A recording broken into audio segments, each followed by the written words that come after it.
Tell me why, y'all. At that time, I hear the keys go in the door, and I'm like, okay, it's probably my other roommate. Cool, y'all. It was my boyfriend at the time. He walked in, and he just saw this man sitting in a towel next to me, and just me sitting on the couch, and I literally just looked. Hey y'all, welcome back to my horror story. This is horror story number 11. Back at it. We missed last week, but took a little break for Easter, but we are back on it. This is probably the first time I put any effort into my look since the quarantine, so we're just gonna go with it. But this story is gonna be titled "He Almost Caught Me Cheating." Okay, so now getting into the story, that title is definitely clickbait, because me, Ruby Dean, a cheater, never. Anyway, so this was when I was in my relationship for 7 years. I dated a guy. I think I briefly talked about it from the summer after my sophomore year of high school all the way until about a year after undergrad. And so when we were in college, our junior senior year, he moved into my apartment complex, or he moved into my apartment actually.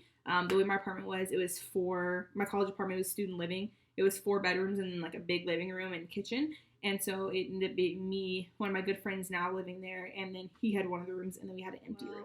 Everything was cool. I had a pretty good experience living with him in college. I ran track in college. I was on scholarship, and my ex played football. So we kind of had very separate schedules because we were both like 2-day practices, class. Like we were never really home at the same time except for at night. So everything was cool. We all lived together. It kind of went smoothly for the most part. But there was this guy on the team that I think had a little thing for me. I've talked to him here and there, but I don't really know like what his thing was with me. But obviously he knew that I was in a relationship, and at that point I had been in a relationship for I think 4 or 5 years at the time when this situation happened. So one day I had track practice, right? This is where it gets a little juicy. So one of the guys on the track team I was cool with, he I guess I don't know if something was wrong with his shower or something was wrong, like his utilities were not working in his apartment complex. So he had asked, oh, you know what? Rewind. This just made me think. So this was at the time where we actually had another person that lived with us. Yeah, we had another person that lived with us. She only lived with us for like a year or whatever, and then she left. But she was there. She also ran track with me. And so she was close to this guy. And so he said, my shower's not working, my utilities, something in my apartment's not working. Can I come take a shower at y'all guys' place after practice? And she was like, yeah, no problem. Just like knock on the door. We'll let you in. You can come take a shower. Cool. And I was like, nah. Like my ex who also lived there was probably not going to like be completely okay with that. But, it is what it is. Like he's a big boy. So anyway, I get home. I end up showering. I'm just chilling. My roommate didn't come home yet because I think like she went to the D hall or something like that after. And so then I get a knock on the door, and it was this guy. And I'm not gonna lie, like I was attracted to him, but I was in a relationship, and like I said, not a cheater. Like that didn't even cross my mind. So he came in, and he was like, "Hey, I just came by because so and so said I could take a shower." At this point, I'm at home by myself. One of my roommates is, I think, like the girl who invited him, and then my other roommate.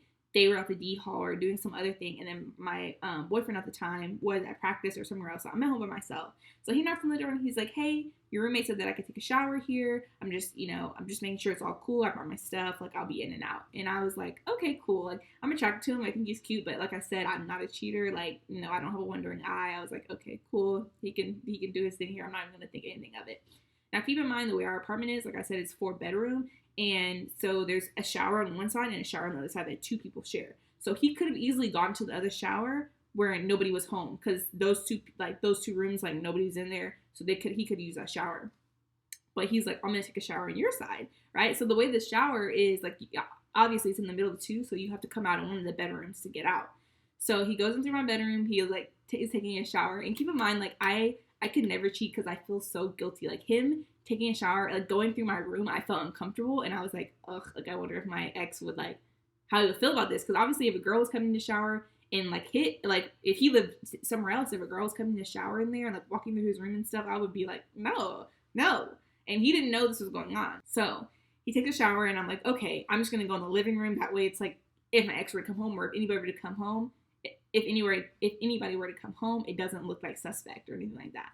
So I go out, I sit on the couch, I'm just doing homework or something. I don't know what I'm doing on the couch. And then he comes, after he finishes the shower, I hear the shower turn off, and he comes like back through my room and back out to the living room with only a towel around his waist. And so I'm like, oh, like I just kind of look at him, but I'm trying to keep my cool together because I'm like, I've been with the same guy for what 4 or 5 years this time. At the time, like I'm not used to seeing anybody else like this, you know. So I'm just like, okay, like I don't know what to do. I'm looking away and I'm like, okay, like the shower was good, everything's good. And he was like, yeah. He's like, I'm just gonna dry off for a minute and I'm gonna head out. And I was like, okay. So I'm sitting on the couch in the living room, right? And he comes and sits on the floor in front of the couch, kind of by my leg, but just a towel wrapped around his waist. And I'm thinking like, okay, like this man knows I have a man, so I kind of scoot over a little bit, so I'm not like touching him, and I continue to do what I'm gonna do, right? Tell me why, y'all. At that time, I hear the keys go in the door, and I'm like, okay, it's probably my other roommate. Cool, y'all. It was my boyfriend at the time. He walked in, and he just saw this man sitting in a towel next to me, and just me sitting on the couch, and I literally just looked at my boyfriend at the time, and I was like I have nothing to say. Okay, what can I say? Nothing happened, but I didn't want to just blurt out nothing happened because then it's like it just will make a weird situation. So I was just like, and I just kind of sat there, and then my ex ended up just walking out of the apartment like he was not having it. Fuck. I was like, okay, you need to go. Like I gotta figure this out, right? So I figured out with my ex. I don't remember how I figured it out, but he went on campus like to where like the student area was, and or like the little, what do you call it? Not the rec, but like the student center and all that kind of stuff. So I end up just chasing him. I end up finding him, and he just looks like he's about to cry. And I feel like it's because like he was not like a baby by any means. Like he wouldn't have just cried. But like to be with somebody for that long, and we never had that issue because I'm not a cheater. I don't think he was a cheater. Like that was never anything that was an issue in our relationship. We never had trust issues. So I think it hit him hard because he was like, whoa, like what just happened? Like this is out of the norm for like what we do within us. So I was like, I promised something happened. He said he needed to come take a shower. And he was like, well, why would you not tell me that? And I was like, I didn't think anything of it. I literally thought he would shower on the other side and then just leave. And like, I would stay in my room and I would never even see him. But I had to explain to him how the whole situation just kind of happened and it just looked really, really bad. So I felt really, really bad. But I think because we had built that trust and everything with each other, I was able to just explain to him the situation. And like, yes, he was upset with me. Yes, he was like, don't ever do that again. But he like was understanding and we were able to move forward. So that was the best thing, even though we're not together. But that was just like a crazy memory. I'm glad like in that moment, that wasn't something to break up over. So I'm glad we were able to move forward.